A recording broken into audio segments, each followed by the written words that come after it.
Hello, hello, and welcome to ohmTown Daily, Season 2, Episode 345 for December 11th, 2023. We have over 710, I think, episodes now. I lost track, because we break it up, Season 2, Season 1. We've only been around since the beginning of last year. January 1st is our first day. Coming up on 2 full years of doing this daily show. Who are we? I am Mayor Watt. That is ohmTown.com, and up there is the sentient AI that keeps tabs on Mayor Watt. Doesn't really do anything like policing ohmTown, because ohmTown doesn't need policing, but Mayor Watt does. Good evening, ohmTown citizens. Good to see you. Hey, we've already got all 10 of the articles today. And you know what? I messed something up. So let me do this real quick. We're going to do it live, folks. We're doing it live. That's never good. I thought I put the summary together properly, but I did not. So what I grabbed was the wrong data. And let me put it into the spreadsheet real quick. All right. So today we're going to be talking about the coolest wizarding school outside of Hogwarts, a pro gamer that relies only on sound. Only humans think that humans are the ideal form for any task. Show off your Charlie Brown Christmas trees. Paint me like one of your French girls, but don't show it in school. Coming soon, Warhammer 40k Servitors. I've hinted at this before. This is another take on it. Yesterday was the day before it confirmed dumpster fire. I need a VR comfort animal. Getting a close look at corrosion. And because food wasn't expensive enough. Next. Or not. Oh my gosh. Is this really what's going to happen today? Like the whole thing is going to be just a hot mess? I got to do it manually. It didn't even do that. What the heck is going on? I can't even do it. I can't run it manually.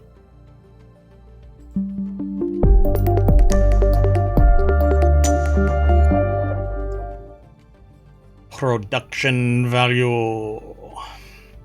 So I'm not sure if this is going to work either, so I'm going to do it. Nope. Wow. Hot mess today. Yeah, OBS did some weird update, and so I am a dumpster fire. Okay, so I'm not going to bother with transitions. We're just going to get into the articles, and I'm going to stop jibber jabbering. Maybe not. I don't know. Maybe I should just vamp my whole way through this today. All right, be sure to follow us over here on Twitch, and then go over to YouTube and watch all of it, the 700 videos that are over there. And like and subscribe, ring the bell. I don't know, move in downstairs. I don't know. Just go check it out. And then go over and download the podcast with your podcatcher, wherever you catch pod. Be careful.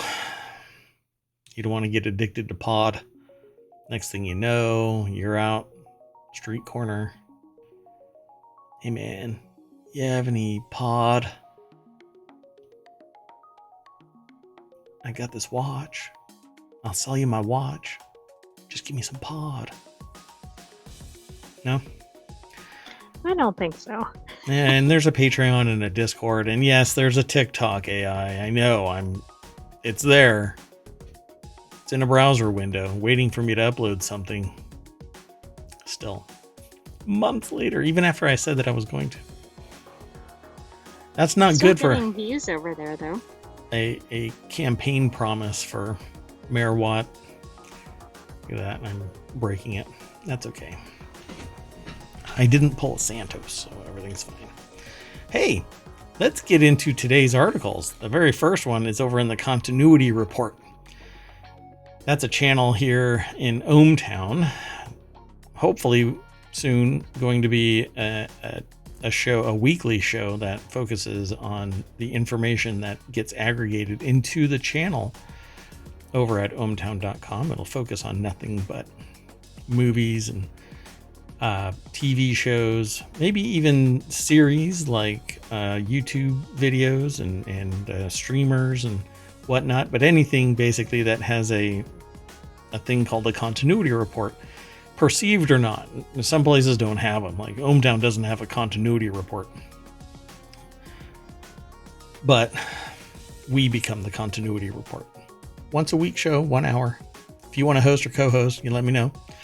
Just send an email to mayor@ohmTown.com and we can talk schwap. So the next Harry Potter spin-off already has the coolest wizarding school to use if they ditch Hogwarts. I think that they should. I think they need to go beyond the singular Hogwarts. Warts and all. So the Harry Potter franchise has had bad luck with its spin-offs, but the next one could succeed if it utilizes the coolest school of wizarding world lore. Hogwarts School of Witchcraft and Wizardry was an essential aspect of what made Harry's story so exciting. Not that he was a jock that was already rich before he was born, and was already outfitted with a whole bunch of things. Yes, we understand that he lost his parents, but it didn't lose his parents because of, well, it doesn't matter. I don't want to do because, it sucks that anybody would lose their parents as a child, but that whole thing. He lived in a cupboard. I'm not sure he had a great existence before Hogwarts. No. He personally paid the parents' penance, right? There was evil in the world, and they expunged it and sacrificed for love, right? But I like talking about this because I'm sure I'm going to get a whole bunch of email. What the hell are you talking about? Yeah. He was a jock that came from basically politically connected, socially connected parents that already had gobs of money and were basically protected. Yes, he lived in a cupboard, but that really wasn't the full scope of his existence, considering all they were doing was biding time. And it wasn't his fault that he was living in a cupboard. It was all of the people that were watching over him from a distance allowed it. So how bad is that? That's pretty bad. They knew of the abuse, yet they let it happen. So there's your magic for you, Harry Potter fans. You let a child get forced to live under the stairs with abusive parents, well, step parents. This is taking a dark turn. Well, the series did get darker as time goes on. I mean, the Cruciatus curse, for crying out loud. So, Hogwarts School of Witchcraft and Wizardry was an essential part of that life. But now we can move out, right? We can move on. We can go somewhere else. Deathly Hallows, Hogwarts felt home to fans, and it made Fantastic Beasts setting in the adult wizarding world a significant disappointment, which Fantastic Beasts didn't really embrace that part of it. It was expanding the world, so I just don't understand why people poo-pooed Fantastic Beasts. It just didn't have the same draw as Harry Potter to me. Like, you just didn't get really invested in the characters, and because they spun out of a vacuum. Yeah, but Harry Potter, I feel like you immediately connected with the characters. Like, you didn't have any background on them on the first movie or first book, depending on where you started with it. Again, though, I mean, the reason why that, Well, first off, there was a massive amount of world building already underway before Harry Potter. Harry Potter didn't come out of nothing. He came out of, or the world came out of the books. So, but Fantastic Beasts came out of nowhere. All of the characters are like inferior byproducts of the story of Harry Potter and the ... So, what is this Harry Potter spin-off set at a different wizarding school would allow fans to learn about a whole new kind of magic? We know just the one. Angel Shaw over at ScreenRant.com put this together. I'm really kind of interested in what this is. Magic, and I don't know how to pronounce that. Owagadu? I think that's how it's pronounced. I'm trying to remember because there were different schools that came to Hogwarts for the for like the cup. Yeah, the tri-tournament. Damn it. Tri-Wizards tournament. Tri-Wizards. There you go. Anyway, they say that a spin-off set at Wagadu would bring diversity and explore ancient magical history. I love the idea of it, but my problem with doing that is kind of like forcing the hand of like forcing diversity into existence, and people are going to resist it unless there is a tremendous amount of charisma. Now, I would love it because I want the world building. I want to see the other wizards that are out there, because obviously Harry Potter only had little niches. There was diversity all throughout it, but expanding it, I mean, what they're trying to do is kind of like Marvel bringing what do you call it, Black Panther into existence, right? Now, Right, although I think that was pretty well received. It was an absolute hit, and I already said why this would be a hit and that is the charisma of the actors. If the storyline is great and the charisma of the actors draws people in, perfect. Otherwise, it's going to end up being eschewed by a lot of people because it's basically forcing this into existence. I think expanding the Harry Potter universe would be tremendous. It'd be fun. So it says magic in Wagadu differs from European wizarding schools because they don't use wands, instead relying on hand movements and gestures. That is a blast. I love that idea. Especially if it's wild, it can't be real muted. Like, it needs to be dramatic. Yeah, that would be amazing. Big flourishes. Kind of like in Marvel with the wizardry there, where they make a gate by swirling their hand. Yes. I think that would be great.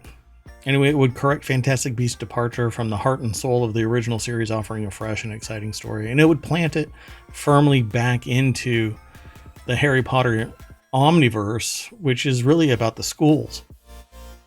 When they broke out really far away from it, it became too abstract. And I think that's really what muted everything. But I do think that the characters had a lot of charisma. So this would be interesting if they do this. I mean, they could feature each school and really run with it for a while. Yeah, can you imagine?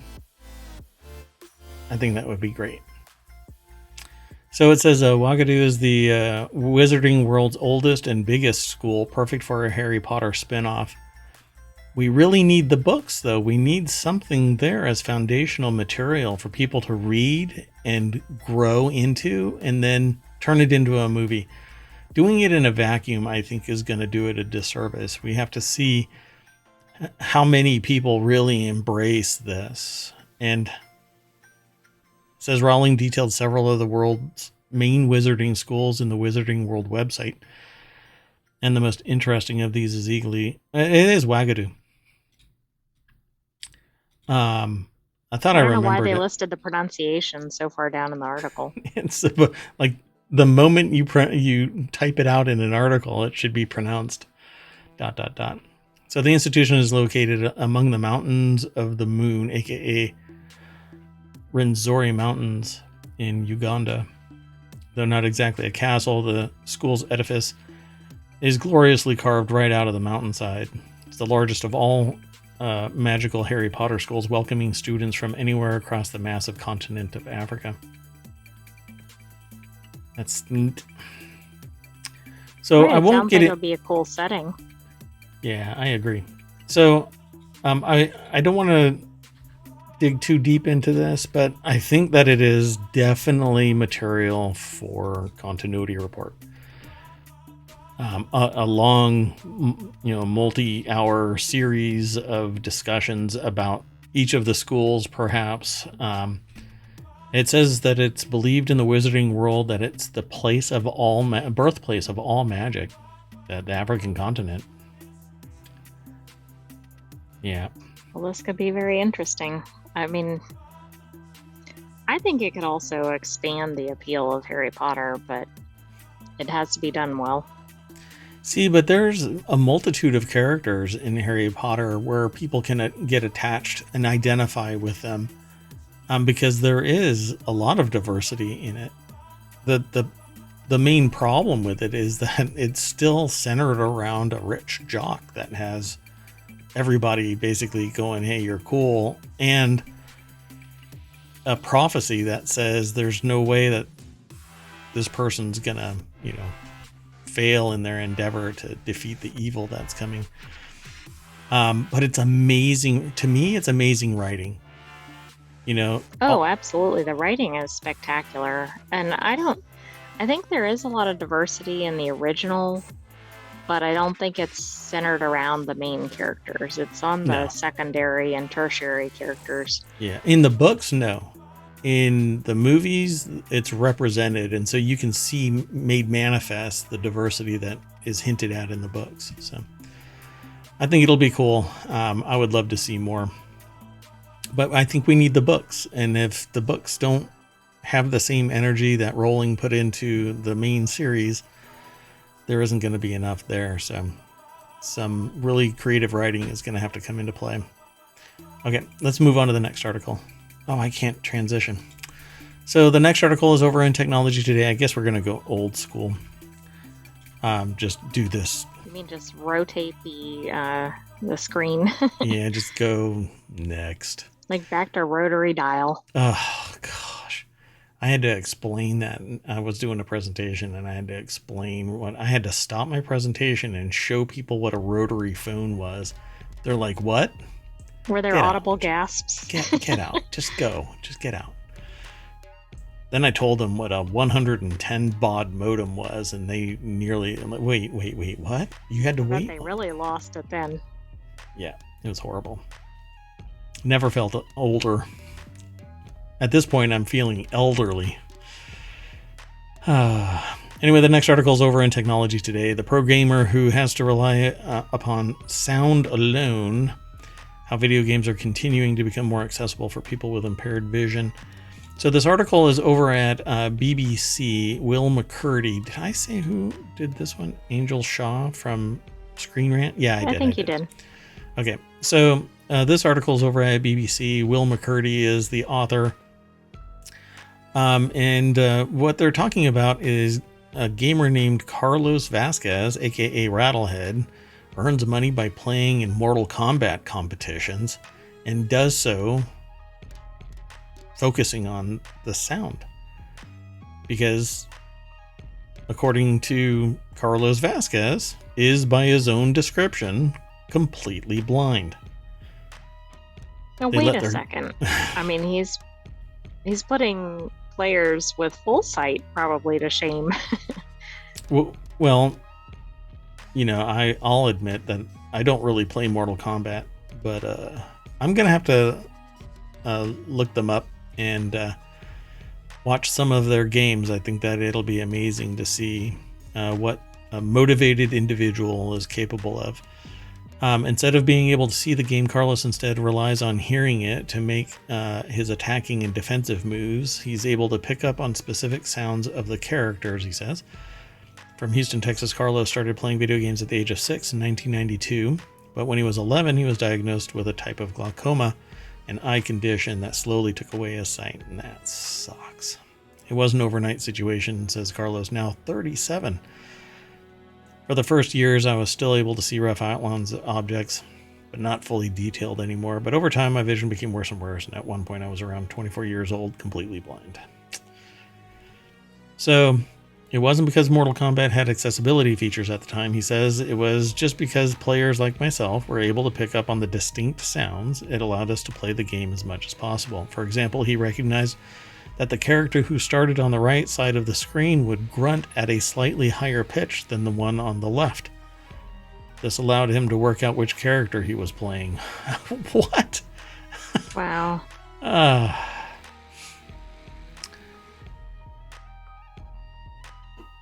Let's see here. Forza Motorsport has a function called blind driving assist, whereby the visually impaired are verbally told of forthcoming bends in the track and their sharpness. Various noises or audio cues indicate things such as car speed, whether it's facing the wrong way or when to change gear. Pretty amazing. I'm glad that there are people out there that are taking the necessary steps to enable playing games to everybody. Yeah, and there were some other games listed up above that have some accessibility features, which is fantastic. Yeah, so there's actually an organization called the Able Gamers Charity, which campaigns for more computer games that can be played by people with disabilities. Asked game developer Rockstar how much it would cost to make its Grand Theft Auto 5 title accessible. The firm reported to have replied that it would cost a whopping $128 million, which it considered too expensive. As a result, an independent software developer, they say called Liam Irvin, decided to rise to the challenge and develop a software add-on, also known as a mod, to make Grand Theft Auto more playable for people with impaired vision. Liam, who is blind since birth, set to work with a team of collaborators to create their mod, which is called Grand Theft Accessibility. It's amazing. It's awesome. Yeah, this is really incredible. So definitely, if you are interested in learning more about accessibility in gaming, follow the link that's in the VOD and in the show notes. You'll get sent over to BBC. All roads go through ohmTown. Pretty cool. Okay. I keep wanting to do the transitions, but I can't do the transitions. Maybe you can just say or wave your arms or something. Transition ASMR. Transition. Okay, well, the next article is over at ohmTown Daily. Humanoid robots are doing the lifting in Amazon's warehouses, but is the human form the ideal shape for the task? Hey, I'm going to stumble this one. It's 8:25. No shit news. No. Humans are never the right shape for anything. You haven't read the article yet. All right. So Amazon is testing agility robotics humanoid robot called Digit. I think we've actually highlighted this once before. We've also talked about Boston Dynamics Stretch. I got a hiccup. This is professional. Anyway, but the human form may not be the most ideal shape for warehouse tasks, Boston Dynamics CTO says. I agree. I guess that's why they're billionaires and I'm the mayor of a fictional town. But it seems like a lot of the robotics companies are always trying to make a human-style robot. Yeah. I don't know if it's just because that's what they're just modeling it after us, but yeah. Why do you think that is? I don't know. Lloyd Leo, a Business Insider, wrote this article. Amazon is testing agility robot's humanoid robot called Digit. Agility robot says Digit can quickly adapt to existing warehouse floor plans, but the human form may not be the most ideal, says Boston Dynamics CTO.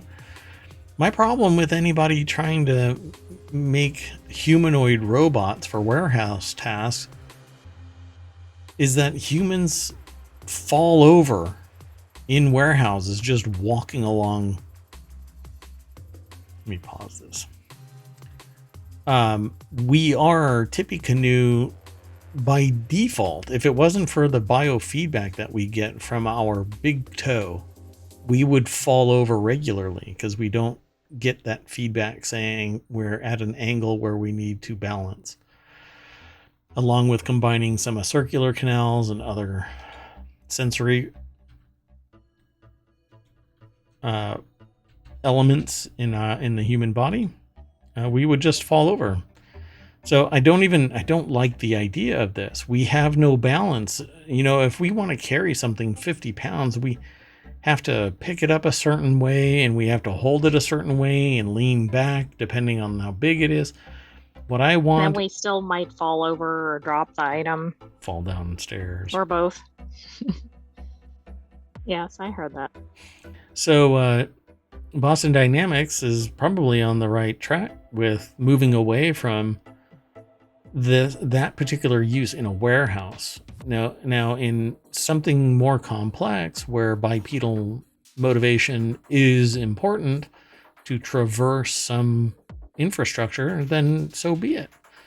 But even so, I wonder why four-legged wouldn't be easier, because it might be more balanced, for instance. It absolutely would be, because then it would have at least 3 points always touching the ground. And we know from my early designs in stools that two-legged stools are really unstable. Man, the amount of money I spent researching two-legged stools. If anybody would have told me, 5 minutes. if anybody would have told me, hey, Mayor Watt, add one more leg and the stool won't fall over. 6 years worth of research. Mm-hmm. So the mobility of Digit's upright bipedal design allows it to integrate flawlessly into existing infrastructure. No building permits, power drops, or floor plans. So, but I don't care. I would rather... Here, I'm going to scroll back up to the top here. I would rather have this, because this too doesn't need floor plan changes, etc., etc. This can just go trundling along, picking up everything. Its base is heavy enough that it can carry a heavier load. This and wonky for those thing, in the podcast, it's kind of blocky and maybe rolls around. You can't quite tell. It looks like a shop vac with an arm sitting on a suitcase that has wheels in all 4 long sides. And so it actually looks like rollerblade wheels. So, it can just toot along and do whatever it needs to do. And you can change out the attachment and still not worry that something is Tippecanoe. Is everything okay over there, AI? Oh, absolutely. There's always... visitors, glitches in the matrix, in the system. Yeah, okay. Anyway, so yeah, the question that's being asked, I think, is just one that is almost a rhetorical question. No, humans aren't the ideal shape for anything short of visual appeal to other humans. Yeah, we survive because we have the ability to utilize tools. If we never figured out how to utilize tools, we'd be Velociraptor lunch. Let's keep going. The next article is over on the Hatch Ideas channel. The internet can't get enough of these heartwarming Christmas trees for under $10. A little Charlie Brown Christmas. One TikToker has garnered over 1.1 million views after showing theirs. And that they found it over at Five Below. I always thought Five Below was a sports store, but I'm starting to think that it's a store about being Five Below in terms of $5. Yeah, it's like a Dollar General. Weird. And plus now it's probably like $24.99 and below. So for those looking to spend the holiday season on a budget, a viral Christmas tree from a popular discount chain might be what your wallet ordered for $5.55. See how Five Below? I thought that it's like a thing for snow skiing and stuff like that. Five Below? No, that's I forgot what it's called, but there's a sporting goods store that has 5 in the name, I think. All right. So with locations all across the U.S. is making rounds on the internet, TikTokers are falling in love with the sparse yet charming spin on the Christmas classic. I don't know if I have an actual picture in this. I don't. Big 5. Oh, Big 5. Okay. Well, that's confusingly similar, and I think that they should file a trademark lawsuit. Well, I also think there's a problem when the price is $5.55, but the store is 5 Below. Yeah, see? I feel gypped, hoodwinked, bamboozled. This is a Travis Sham mockery. So, I can't show you anything because the way that Mayor Watt's page is all set up, you know what? Here, I'll just do this. There you go. Oh, that is kind of Charlie Brown Christmas tree, although there aren't needles falling off of it. Oh, there might be. Look at that. Oh my gosh, how derpy. Wow. Well, there you go, folks. $5.55, 4-foot Christmas tree. Look at that. All right, let's go on to the next. The next article is over in the Mobile channel. Teacher stop work at French school over nude painting. Guess what I won't show? The nude painting. Yeah. Oh, I have no problem with it because art is art, and adult pictures are adult pictures. People get bent out of shape for the wrong thing, and frankly, someone seeing a breast is probably not going to change their entire life view. You know, suddenly, oh look, I saw a painted boob. I'm gonna what are you gonna do? You're not gonna do anything. Just you're gonna giggle and point and go. Everybody does it at some point in their life. Teachers at a school outside Paris refused to work today after a painting by a Renaissance master containing several nude women was shown to a class. Now, I've seen this picture. There's various iterations of this particular scene based on the writings that led to said painting. I think this is silly. Anyway, this is I do too. And this reminds me of the other issue. There was a teacher fired in the United States for showing something like this. Yep. So teachers at a school outside Paris refused to work today after a painting by a Renaissance master. Education Minister Gabrielle Attal visited the Jacques Cartier Middle School in Issua? I don't know, west of Paris today, but left without making a statement. The painting, Diana and Action, by the Italian painter Giuseppe Cesari, portrays a Greek mythology story in which the hunter Action enters an area where the goddess Diana and her nymphs are bathing. Now, I've seen it, like I said, and it's not in the least. Maybe at the time, you know, painting. See, I don't see it as adult content, right? I mean, it's art, even of the time. Renaissance art. It was the photographs of the time, right? It was the art of the time, because this is a Greek mythology, you know? I know of paintings, well, not by name, but I know that the paintings existed where somebody was painted nude, and it was gasp, clutch the pearls, you know, it was that kind of a thing, because the people actually existed, right? But these are Greek mythology stories embodied in paintings. This isn't even a live model, presumably. Right. Some students averted their gaze, felt offended, said they were shocked, said Miss Vinitite, I guess. Is that how they? I don't know how to pronounce it. Anyway, adding that some also allege the teacher made racist comments during a class discussion. What is the embodiment of this class? I mean,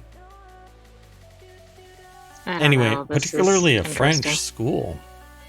I mean, I would have thought, I mean, well, I would have thought this would not have been as likely to happen in this country. right. I mean, because they're surrounded by French Renaissance paintings. Exactly. That's the thing. I was interested to see where the painter was from. I thought it would have been even odder if they were from France. They're from Italy, Right. but I agree. Like this should be everywhere in their museums and their culture. Yeah, I mean, art history should be like going to a Starbucks here in the States.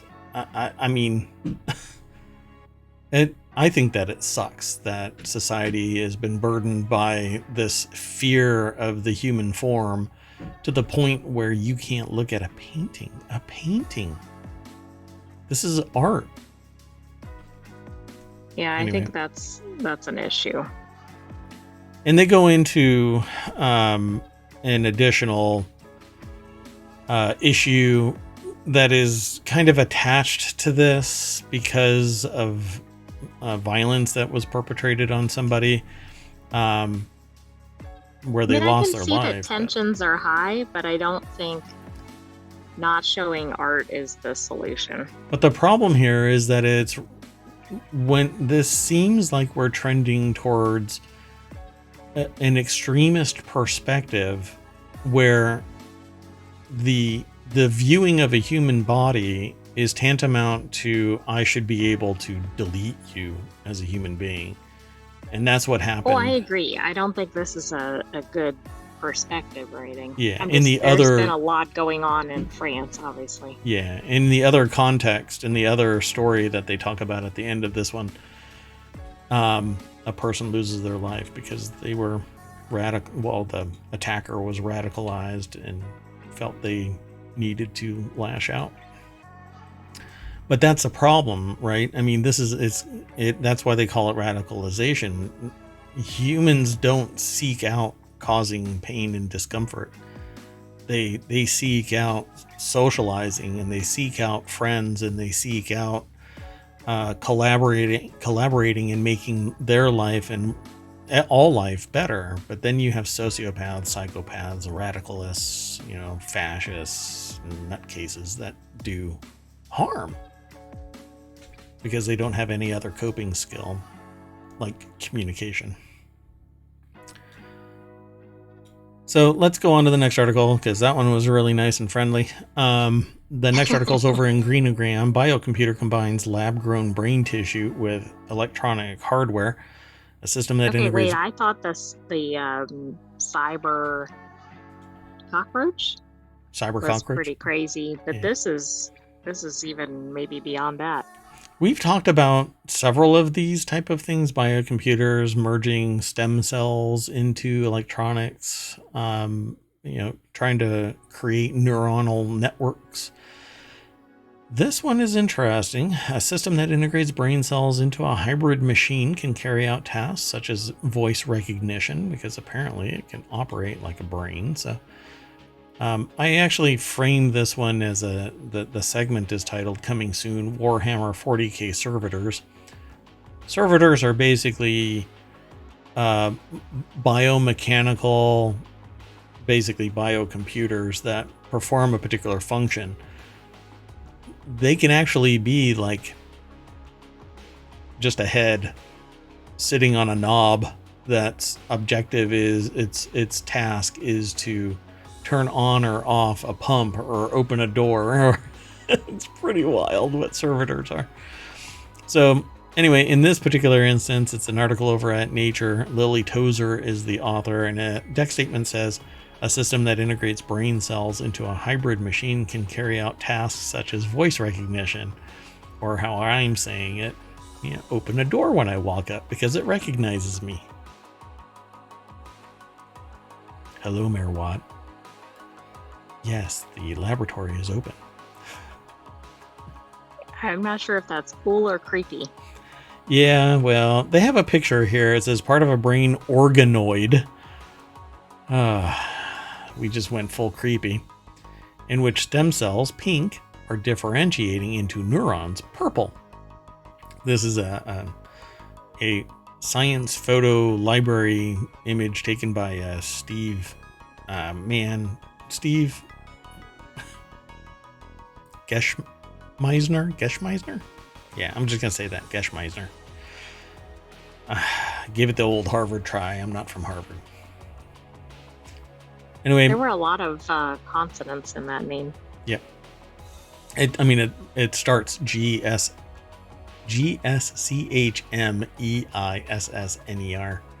I think it's pronounced Geschmeisner.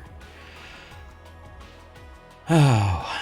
Anyway, the technology described on 11 December in Nature Electronics, which sounds really amazing, but I don't know, could one day be integrated into artificial intelligence systems or form the basis of improved models of the brain in neuroscience research. Oh man, imagine this being attached to artificial intelligence. It's no longer artificial. It's just intelligence because it's naturally formed. Oh, right. Yeah, so what would it be? NI? It would be... Or just intelligence, just I? Oh, man, the people would come out of the woodwork, both pro and con this, like nobody's business. Researchers call the system brain-aware. It incorporates brain organoids, bundles of tissue mimicking human cells that are used in research to model organs. Organoids are made from stem cells capable of specializing into different types of cells. In this case, they were morphed into neurons akin to those found in our brains. The research aims to build a bridge between AI and organoids, says study co-author Feng Guo, a bioengineer at the University of Indiana in Bloomington, Indiana. Both AI and the brain rely on passing signals around a web of interconnected nodes, known as a neural network, which is something that I mentioned already. We wanted to ask the question of whether we can leverage the biological neural network within the brain organoid for computing. And then he says we minced our hands together, stroked our cat, and said, "Mwah." Wow. So they talk about harnessing brain power, better brain models for research and development. To build upon BrainAware's capabilities, Guo says the next steps include investigating whether and how the brain organoids can be adapted to complete more complex tasks and engineering them to be more stable and reliable. This will be crucial if we are going to abduct people from the streets and use them as resources for the biocomputers to consume so they can complete our tasks. Oh, sorry. Wait, I don't think any of that was in the article. None of that's in the article. I'm sorry. Something happened with Mayor Watt. Okay, so what it really says... Some of those organoids in there. My organoids are short-circuiting. What it really says is to build upon BrainAware's capabilities. Guo says the next step is to include investigating whether and how brain organoids can be adapted to complete more complex tasks, engineering them to be more stable and reliable. This will be crucial if they are to be incorporated into the silicon microchips currently used in AI computing, he says. We don't understand how the brain works. This is going to be a simulation of how the brain works, but still not know how it works because the black box are the neuronal controls, the connections, I mean. We don't know how the brain truly works. We don't know how it stores memory or becomes the locus for communication. We don't know where in our existence, our identity is. At what point, when we formulate enough of these into existence, connect them all together, does it become an identity? Well, we don't necessarily know, which is concerning because it's like we're getting into these territories that, I don't know, we're not really sure what we're doing. Mm-hmm.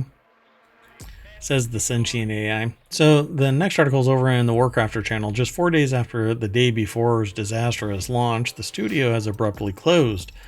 Quote, we miscalculated our capabilities. Depending on who you listen to, who you watch throughout today, people were like, yeah, we knew that. We knew this was coming, basically, because it was basically what we saw was over the time that it was announced, all the way to its launch. I guess It was like nothing it was just more. like you could see it from a mile away. Oh yeah, I basically shit the bed. So the day before has failed financially, and we lack the funds to continue. The studio said in a statement posted on Twitter. All income received is being used to pay off debts to our partners. We invested all our efforts, resources, and man hours into the development of the day before, which was our huge game, our first huge game. We really wanted to release new patches to reveal the full potential of the game, but unfortunately they hit a dead end. Or they ran out of their money. But the thing is, what everybody has basically been saying, as far as I know, is that it was all like common off-the-shelf stuff. Oh, So I see. let me pause this. So this is the where was all gameplay. the money going then? Don't know. Andy Chalk over at PCGamer.com. I mean, into their pockets, and into their lifestyle and living, I suppose. I don't know. So 2015, they opened the studio. 2017, they say release of The Wild 8. Then 2018, release of Dead Dozen. Then 2018 again, Radiant 1. And then 2021, Prop Night. And then 2023, release of The Day Before. Fantastic said that the closure message, that it has taken no money from the public during the development of The Day Before, adding that there were no crowdfunding or pre-order campaigns prior to release. After an extended period of hype, controversy, and deep skepticism surrounding The Day Before that saw it temporarily removed from Steam over a trademark dispute, it finally launched on Steam on December 7th and immediately ran into trouble. So I don't know if they ever actually got any money. You know, They didn't have enough time to really get any money, right? well, not if they never took any money, because I don't know. I thought that they had, I thought that they had done some. I'm stuck now. I swear that they were actually getting some funds. There was a presumption that patches would be forthcoming to smooth out at least some of the roughest bits, but that's apparently now off the table. Predictably, users on the Day Before Discord server once again enthusiastically venting their frustrations, accusing Fantastic of perpetrating a scam right from the start, and this time there's no mod team to put a stop to it. Apparently the mod team walked. Everybody's like, yeah, I'm all up for it. Go for it. It's not a good sign. So let's see here. Yeah, I don't know. Nobody's talking about money at any. It says the translated version of the message posted up to Reddit says The Day Before sold 110,000 copies globally after refunds, but fell out of the top sellers chart in Steam almost immediately after launch. Well, refunds so then will that actually makes me wonder, like, how much money went in and how much did they get? But maybe with the refunds, maybe that undid a lot of their. Yeah, I don't know. Let's see. Let me do a quick search. So there is, by the way, it's still on there. It's still on Steam for early access, but it doesn't have a thing like you can't get it. So I don't know what it actually was selling for. It wasn't on my wish list because there was so much, like the assets that were used weren't their creation and stuff. That was my understanding. So it says even for a game that's followed a path as convoluted as that taken by The Day Before, this is a bizarre and entirely unexpected outcome. No, everybody expected this. Um, so yeah, ta-da! It's pretty fascinating. But to me, it was just a shadow. A ghost. I never even paid any attention to the day before. Because I'm not really like, I'm into demos. I'm into beta testing and alpha testing. I mean, I go back before World of Warcraft as a tester. I mean, I dig, um, trying out new software, but this never to me seemed like it was going to be fruitful. So I never Right, like paid. it wasn't something that looked like a winner or a forever Yeah, game or whatever. yeah. I never got an ounce of confidence in the development. Um, so yeah, like when it gets announced, it's usually like we've already got something cooking that's reliably stable. Um, so yeah, I don't know. Failed financially is what they say. Okay, let's keep on going. The next article is over in Technology Today. VR users need an emotional connection to virtual worlds, not better graphics, study finds. So yeah, I need my Is that true of comforting. regular gaming though, or only VR? Let me throw this into the chat real quick, sorry, and then I'll answer your question. So an emotional connection is usually something that is strived for in every game. You bond to your character or to the world or to some event within it, or you find some affinity that drives you to keep playing it. Sometimes it can be the game itself, and sometimes it can be the people that play the game, right? So like Minecraft, although it's a fun game, the communities that are built around that fun game are really what's driving people to play Minecraft, right? They really like the community. I see. Yes. Then there's others that really like the game and the ability to express oneself in a game like Minecraft. Putting a bunch of blocks together just makes it really fantastical when you embody your world. But in VR, they're saying VR users need an emotional connection to virtual worlds, not better graphics, study finds. But I don't know about that. The article, though, is over at Tech Explorer, so there is some scientific scrutiny here. The efficacy of the research, I don't know, because there could be all kinds of bias involved, selection bias in particular. University of Bath is the source of this article. And it says here, indeed, field of view and visual realism achieved through cutting-edge graphics and usually powered by high-end headsets can be relatively unimportant in creating a believable VR experience. No. Believable? No. A simulation can be functional and not believable. When I first did VR research, it was clunky at best. And the virtual spider was low resolution polygonal nightmare, basically, which functioned for its intended purpose. But nowadays, for me as a player, I want hyper realistic. I want to be immersed in this world to the point where I forget that I'm in the real world. Right. I would think the more immersive it is, which I'm assuming relates to the graphics. So I don't know who it is. Where that experience would be good. Yeah, I don't know who all these people were that were saying that it's relatively unimportant. But I can also play a game like Moss, where I'm interacting with a virtual mouse that's running around, and I'm a partner in crime, not crime, but a partner in the world.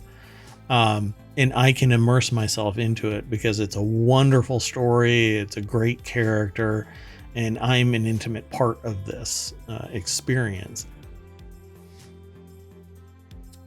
Being real, though, or believable, I don't think anybody truly believes it, but I can put a simulated spider in front of somebody and measure in real time their arachnophobia. And that was my research. That's what I was really interested in, is I wanted people to be able to treat their own phobias Fire, I can plop a torch down in front of somebody and ask them to go and pick it up. Nowadays, it's hyper realistic. When people pick up a torch, they say, I feel the heat, but it's completely simulated. It's because our mind does wonderful things with hyper realistic graphics. So Dr. Crescent Jacole, principal investigator of the study, said a lot of money goes into making headsets and screens better and into rendering virtual worlds more realistic, but more effort needs to be centered on improving the user's emotional experience. Well, how do you do that? Technical versus human factors. If you're going to talk about emotional experience, you're talking about the storyline more than anything. Sorry, I'm doing some ASMR, but is that VR ASMR? Yeah, exactly.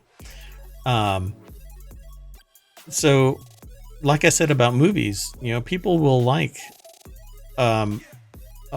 a not visual juggernaut if the story is spectacular, right? Harry Potter didn't need to be as visually stunning as it was because the writing was so spectacular, you know? Some people don't like the writing, but you know, I discount their opinion. You know, everybody has them. Not everybody's right.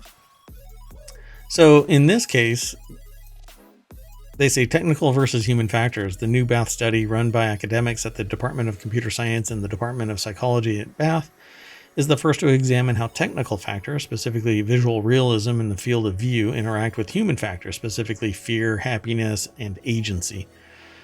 If you're not familiar with the term agency, it basically means connection to whatever it is that's going on. And that term actually traverses quite a many field. You know, it goes all the way up into like government, right? If you're a hacker, you can't hack. It's immediately a federal crime if you hack. If you work for a government and have been given authority to hack, you've received agency, and it's okay to do it within the confines of your required job. So in a VR game, if you're not connected, like with Moss, you're connected to this mouse and experiencing things as they go through the world. You have agency to this character, and as long as you identify it as cute and cuddly and you have no fear of mice, might be a different experience if you were. Exactly, all the rest of these factors, right? But now, if I make this thing poorly visually represented, horrible realism, right? Let's just say horrible realism. It's more like Minecraft or even worse in terms of hyper realism. And Minecraft is very far from realistic, no matter what you think of Minecraft. Yeah, I mean, it doesn't even have gravity for objects, except for the player and some critters. But anyway, the impact of a user's sense of presence in a simulated environment is what they studied. So they go into greater detail. Field of view describes the amount of the virtual world that you can see around you in a given moment. They start talking about all of the variables. Elaborating on the study, Dr. Jacole, I think that's how they pronounce their name, said, we use a large sample size, 360 participants, which I don't think is very large, and found that counter to previous assumptions, technical factors do not affect presence directly to any meaningful degree. I cannot believe that for a hot second. So I need to look at other things in this paper because I immediately start discounting this. Yes, some things will compel a person to attach to some visual representation if it's cute, you know, if it's fun, they find an affinity for it. But I have a problem. But when technical factors are paired with human factors, for instance, a virtual environment's ability to induce fear and agency, presence is impacted. In other words, being there needs to be complemented with doing there for maximum impact. So I suppose the implication is if all you're doing is watching a movie, then you don't really care about the experience. You're just enjoying whatever is going on, i.e. the fire.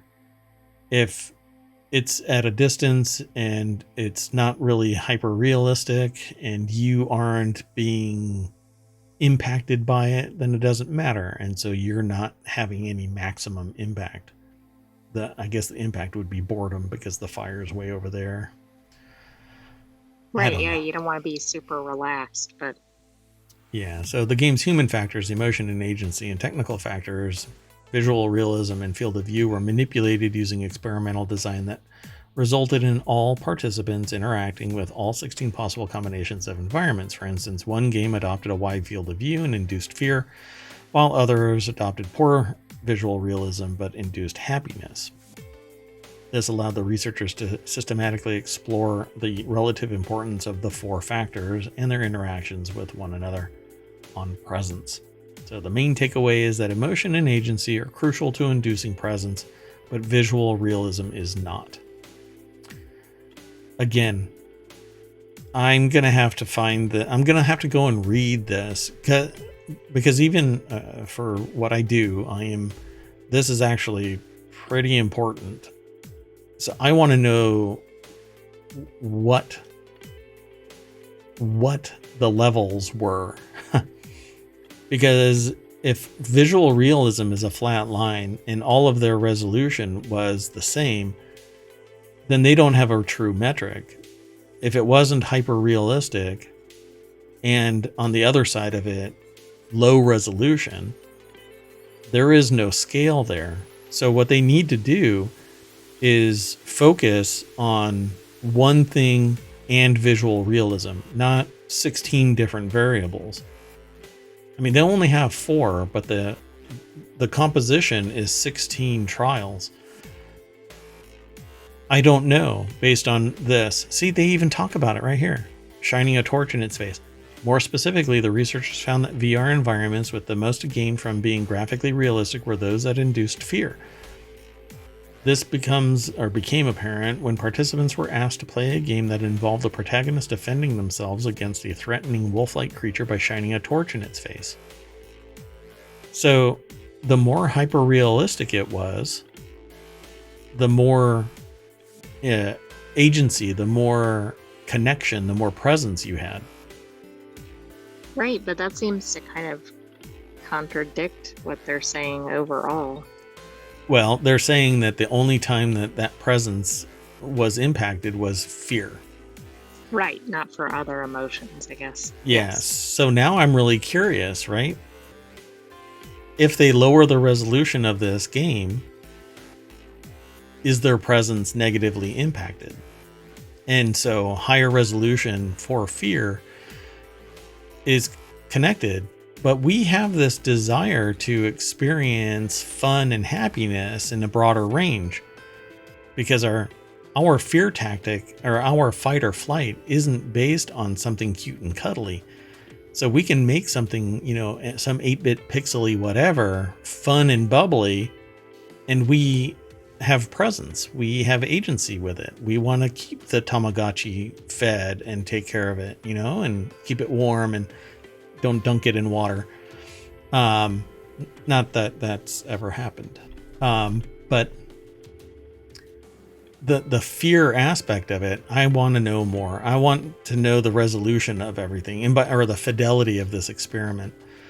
So I would love to do an experiment where it is nothing more than the fear response, nothing more than the happiness response, and not this spectrum of happiness and fear. But I've actually done that before. I've done the fear with real people, phobias. The idea was to allow people to treat their phobias in real time without a psychologist because it was wildly expensive, and it still is, $400, $500 an hour just to talk to somebody about how they feel about their parents or something. So do those exist today, or are they just present in games? What's that?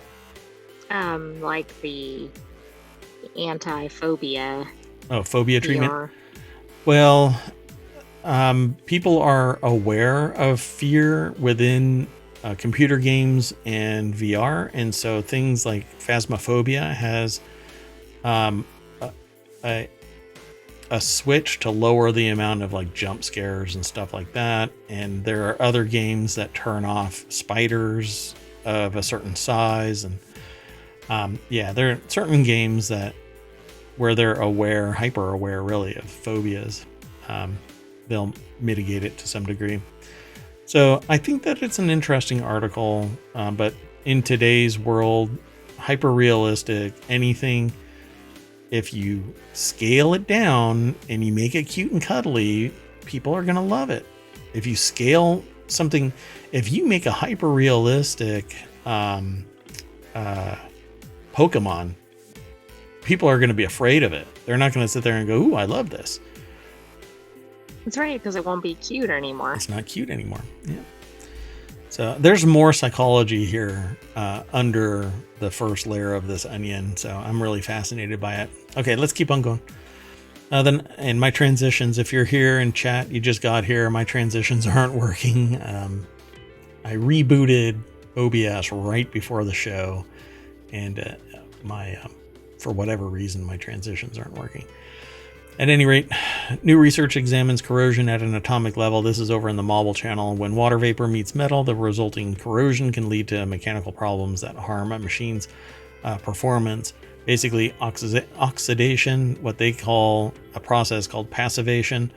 It can form a thin layer, inert layer, that acts as a barrier against further deterioration. I've actually seen this with aluminum. Aluminum actually oxidizes if it isn't treated with some coating to protect it. And it actually has a very thin atomic coating. You can still see the aluminum, but it has like a powdery sheen to it. It's kind of interesting. So I don't know if they're going to be talking about this. Certain oxidations turn colors or mute the color that's present. But most things corrode, oxidize in some way. New research examines corrosion on an atomic level. Chris Coker from Birmingham University posted this over at phys.org. So they talk about this passivation. It's a layer that's created to prevent further deterioration. Really depends on quite a few things, but it says either way, the exact chemical reaction is not well understood on an atomic level, but that is changing thanks to a technique called environmental transmission electron microscopy, or TEM. The resolution of these are getting higher, so they're able to look deeper and with greater resolution. So it says, which allows researchers to directly view molecules interacting on the tiniest possible scale. I've been looking to acquire one of these, by the way. What? I mean, if it's on the atomic level, that's certainly a new level of scaling, right? Yeah, this is pretty cool. So this is the picture that I'm showing on the screen right now. Says a transmission electron microscopy image of the oxidized aluminum surface shows the passivating oxide film formed in water vapor consists of an inner amorphous aluminum oxide layer and an outer crystalline aluminum hydroxide layer. So you can actually see the different layering. And now I've never seen this represented like this, but I suppose what I have been noticing is this top layer and nothing underneath it. You know, I suppose, but we'll see. Maybe the article will explain it a little. So Professor Guangwen Zhao, a faculty member at Birmingham University's Thomas J. Watson College of Engineering and Applied Science, has been probing the secrets of atomic reactions since joining the Department of Mechanical Engineering in 2007. Along with collaborators from the University of Pittsburgh and Brookhaven National Laboratory, he has studied the structural and functional properties of metals and process of making green steel. So trying to make it a little bit less massive a carbon footprint for its creation. Right, I thought that had to do with the color, but I guess not. So in the paper, Zhao and his team introduced water vapor to clean aluminum samples and observe the surface reactions. They talk about this. I don't know if they're going to describe it. I'm really curious. Most corrosion studies Okay. focus. Huh? I was gonna say this is a pretty interesting stat. The $2.5 trillion a year in corrosion worldwide, Yep. more than 3% of. 3% of the global GDP. Yep. And it's all for repairing. So you'll notice this if you go to. You'll notice bridges getting painted again and again and again. And that's because of moisture-borne corrosion. Not wind and whatever else. We're talking about moisture just settling on the surface. It oxidizes, it corrodes, and some of that can actually happen inside buildings. Cement, concrete that's formed has rebar inside it, and if too much moisture embeds itself in the rebar, it'll actually swell and fracture the cement.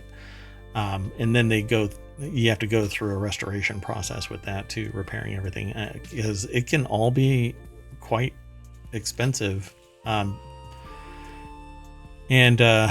It says, additionally, understanding how a water molecule's hydrogen and oxygen atoms break apart to interact with metals could lead to clean energy solutions, which is why the U.S. Department of Energy funded this research in Zhao's similar projects in the past.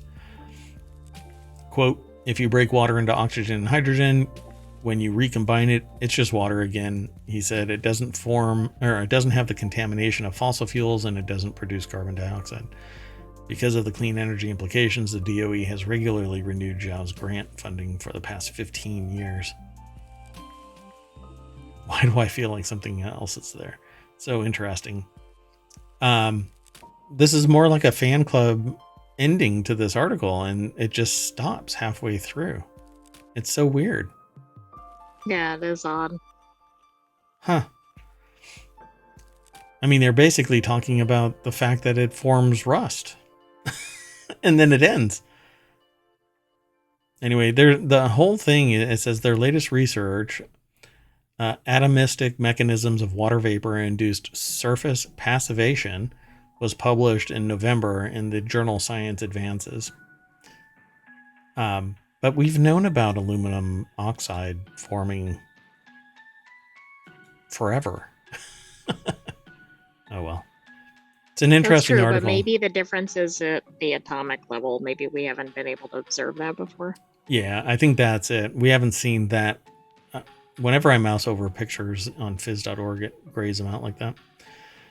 Not a fan, but that's okay. The gold element here in this picture is just what looks like 3 atoms wide, molecules wide, actually.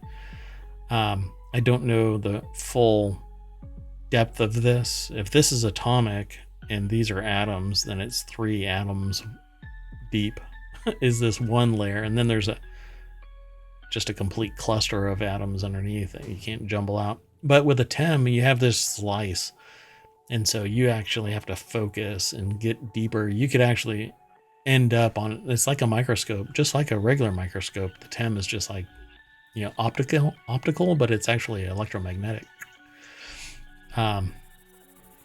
So yeah, it's pretty cool. Okay, let's keep on going. Last article for tonight. Wait. I didn't throw that one into the chat. Sorry about that, folks. I am going to get fired as mayor. So this next article I have titled Because Food Wasn't Expensive Enough. So U.S. poultry exports hit ban amid bird flu scare. So now we have another bird flu. We already have outbreaks of some flu that's hitting humans, children specifically, and the pneumonia. Yeah, I haven't heard as much. I forgot which kind it is. No, I haven't either. And I'm really wondering what the hell's going on with it, because it's not like it's been disclosed that they know what it is. They've literally, every article has said we don't know what it is. Right, but there was a flurry of activity in the news, and then it just kind of dropped off. Poof. Yeah. So what the hell's going on there? Anyway, the ban, which comes just 2 weeks before Christmas, will be a blow to some poultry farmers. The article is over in Newsweek by Chloe Mayer. The ban, which comes just 2 weeks before Christmas, will be a blow to some poultry farmers who will no longer be able to export their products to the Special Administrative Region of China. Western foods are often enjoyed over Christmas in Hong Kong, where Western and Chinese influences are uniquely fused, and roast turkey or goose is often served to mark the holidays. Authorities said the ban, which affects poultry from certain areas across 5 U.S. states, has instigated because of an outbreak of bird flu, the H5N1 virus, in parts of Europe. The U.S. avian influenza has been sweeping the globe. Besides the death and culling of infected birds, it's also responsible for the death of other animals that contracted the virus, such as cats, sea lions, and mink. But they're saying that it's across 5 states, was instigated as a result of an outbreak of bird flu in parts of Europe.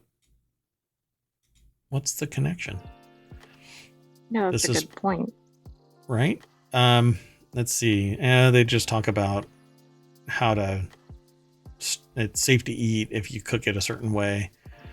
The thing is that it's kind of like how the government is saying that you should get rid of your gas oven. It isn't because the oven, there's certain issues. It's not just this black and white, like, hey, the oven is killing you and it's been killing you. The reason why you don't want to consume any birds right now really is because you can never get it 100% eliminated inside the meat of the bird. If you cook it to an internal temperature of 165 degrees, kills the bacteria and viruses, including bird flu viruses. You'd have to pump that up a whole lot higher so that it permeates that heat through it long enough to eliminate the virus throughout the flesh. I mean, and then if you consume it and it has the virus in it, you stand a chance of getting it. I mean, it's literally zombie making type of talk here, right? Well, the same thing applies to the government supposedly taking ovens from people. The reason why gas ovens are bad is because it doesn't adequately entirely combust the gas. So it's releasing some uncombusted gas into your kitchen, in your living room, and those closer to the ground or in pockets where the air is circulating are going to be most disadvantaged. So kids, animals, those who are already of ill health, and vulnerable populations. Yet what ends up happening is people go, the government's taking our ovens. No. Researchers, scientists, the people who are entrusted with doing the due diligence, fundamental research that normal, average, everyday Joes can't do because they don't get the plurality of resources, nor do they care. They all say, oh, it's somebody else's problem to deal with. Researchers do the research, and then out comes a paper. A paper that says, there's a large amount of uncombusted gas. And in this case, okay, we need to cull a whole bunch of chickens because the virus is running rampant. We don't want it in our country. So China shuts it down. Hong Kong shuts it down. Yeah, it's advice. If you don't listen to it and you get sick, you're going to start bitching at the government for knowing and not stopping you. But, you can lead a horse to water. But apparently it'll keep on eating that bad bat. Too soon. Yep. Anyway, that's it, folks. U.S. poultry exports hit by ban amid bird flu scare. It is endemic now. Just like COVID-19, it is endemic. There's variations of it. I think that there's one that's still a new one is out there right now and probably won't be named until that sentient AI comes out and says, hey, there's been a virus running around for the last 4 months. By the way, CDC is now doing a weekly update on that. I did send you a link, but just for Okay. our listeners. Okay. Do they have a name for it yet? No. It doesn't look like it. They're just calling it pneumonia. Got it. All right, folks. That's it for today. Let's get back in the party bus and drive all the way back downtown. And like I said, I'd refresh this and we could talk about whatever. But if I want to promote this, I would have to do all kinds of stuff. So far, this looks okay, except for the fact that it's just a massive amount of bedding, which I don't do. So, but there are wild salmon. Watch out for those. escaping farms are wreaking havoc on wild fish. I don't know, man. You know what? Give me the location and some rice and soy sauce. I will Do you think they're sushify. heading straight towards sushi restaurants? Well, they could be running away for all I know, but I'll catch them. Sushi's my jam. If it wasn't for the fact that there's all kinds of stuff telling me that you never want to meet your heroes, I swear. You know, I pull back the layer of onion around raw fish and you find out that there's something in that, you know. Now there's microplastics and heavy metals. All you can do is be reasonably informed, but not go into panic mode, I think. Yeah, I'm just going to live in the basement and grow my microgreens. All in stainless steel containers with no other bioreactive materials. Just nutrient and the seeds.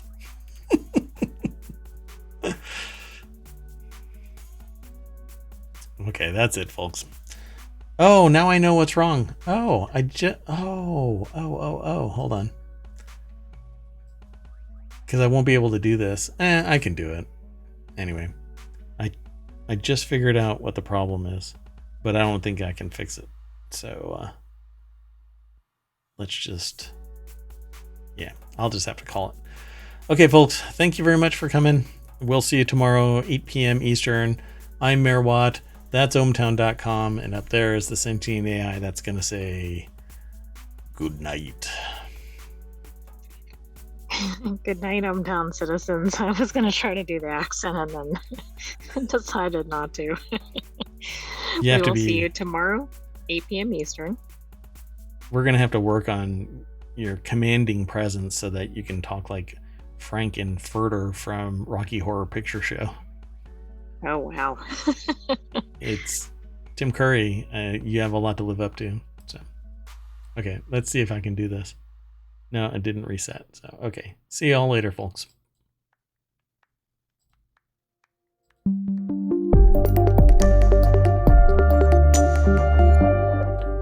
Bye-bye.